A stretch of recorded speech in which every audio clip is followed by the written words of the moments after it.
Well, of course, Nauck, growing up, was a community. It was truly a village where everyone looked out for each other.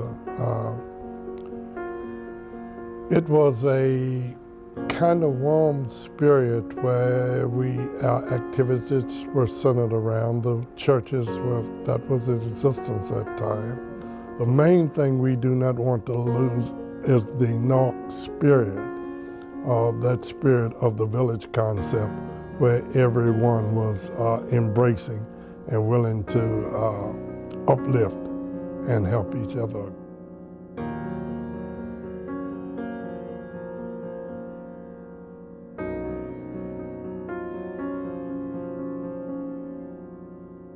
I think it sort of means that a better educated, wealthier crowd is moving into a neighborhood that is suddenly trendy and displacing people who may have been there for generations and who can no longer afford the rents. It's so close to 395 and the Pentagon that it's become gentrified because the commute times are so much quicker now for people. Traffic has gotten bad out in the outer suburbs in the last 15, 20 years, and so the land values at any close-in Arlington suburb have risen, and that's why there's a demand for more upscale housing, which does displace a lot of people historically. Housing costs are one of our greatest challenges. We're victims of our own success in some ways because so many people want to live in the community that we've created. We have more demand, supply and demand. We have more people that want to live here than we have space and rooms and units and homes for. So that by definition drives the cost of housing up, and we spend a lot of time working on strategies and efforts to ensure housing that's affordable to people at lower and moderate income. I think we do more as a community than any community in Virginia by far to try to preserve and create housing for lower and moderate income folks. It's a challenge, it's work and it's expensive, but we're committed to it. In the worst of cases, all the low income housing could end up way outside of the urban centers and way outside of the surrounding inward suburbs, which would be a kind of apartheid setup where there's long commutes for people who are the service workers of the community, and that's no good. So there does have to, the county does have to do something to counteract the total market forces are not really for the greater good. We have a very strong tenant relocation program, actually, stronger than anyone else around, where if there's a redevelopment of a building, something's getting knocked down, small building, larger building, and something new going in, we do have tenant relocation assistance.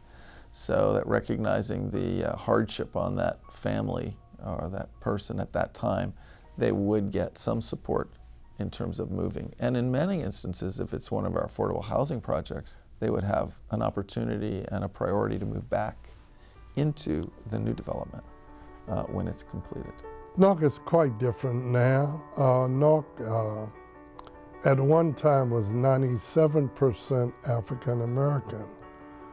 By the 2010 census, Nauck is now 35% African American, 27% white, 21% Hispanic or Latino, making it one of Arlington's most diverse, if not its most diverse community.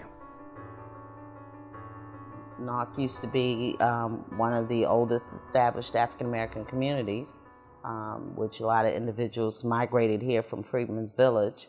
And two of our churches are celebrating 150 years this year. So that has been, we've seen a lot of change through that, even in the church membership, where a lot of the members no longer can afford to live in the neighborhood. Considered one of the last affordable neighborhoods in Arlington, where you can still get a house and it was not so expensive like the rest of Arlington. But it's been scouted lately, and a lot of properties are being bought up and a lot of properties being sold, as we have a lot of aging residents. At one time, Nauck was a very stable neighborhood where you had individuals who bought homes and lived in them for more than 30 years. That's no longer the case. We have a lot more transiency with people moving in and out. One of the things that's important about Arlington County is that the populace of the county is enfranchised to be an active participant in the approval process. That means neighborhoods through their civic associations. It means individual neighbors that may be impacted by a project. It means merchants that may be impacted. So for many years, the citizens of Arlington have been very proactive in either supporting or opposing projects that they perceive as either are positive for their neighborhood or not positive for their neighborhood. I don't know that a lot more is going to change in 10 years. We are seeing a lot of the developments or developers that have purchased properties start to develop what their plans are for the future. We've got the county moving some of their storage lots and locations around, like the Art Bus lot is going to be now located within that industrial area. I do see once the 4 Mile Run Valley Initiative plan is completed, that whole 4 Mile Run corridor could be upgraded and should look much nicer and hopefully will provide more housing. So right now, what we're seeing is multifamily residential in many areas of the county, particularly the Roslyn-Boston corridor, which has been the most dynamic and best served by Metro. In addition, the Columbia Pike corridor has seen a good deal of growth, mostly in multifamily residential over the last 5 years.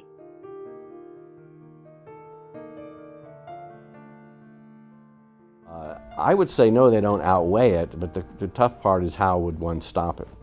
Because the economy rolls on and people have by right ownership of property, and the government is not always able to, or the preservation community are not always able to step in and intercept it. The only certainty in life is change. The only thing that you can count on is that things will change. The thing you want to do is change in a positive way. You don't want to be the victim of change. You want to be guiding it. You want to have a vision that you want to change toward. Well, I feel change is, you should embrace change. The thing that change must be understood, and it's like the spirit of Nauck. We would like people to come in and assimilate into the culture, not change the culture. But if there is a change, it should be through conversation and togetherness that people overcome their own little things to develop a new, maybe, paradigm for the community. It's that I'm not against change.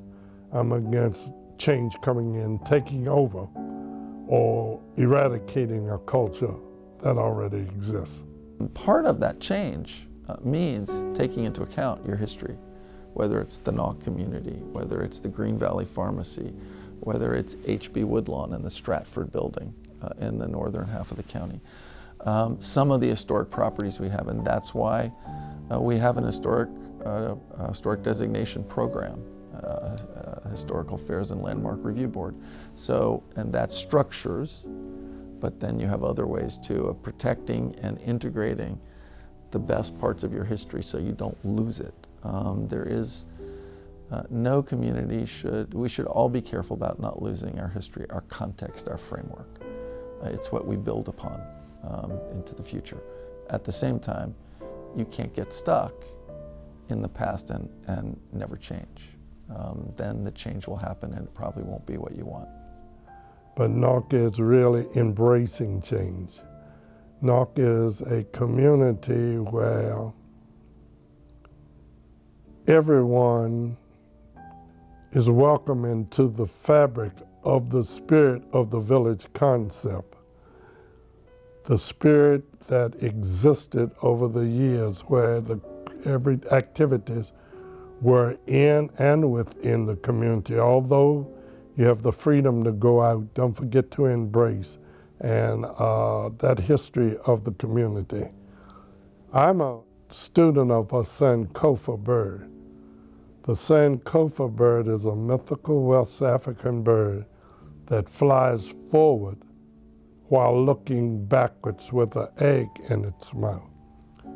The egg is representing the future.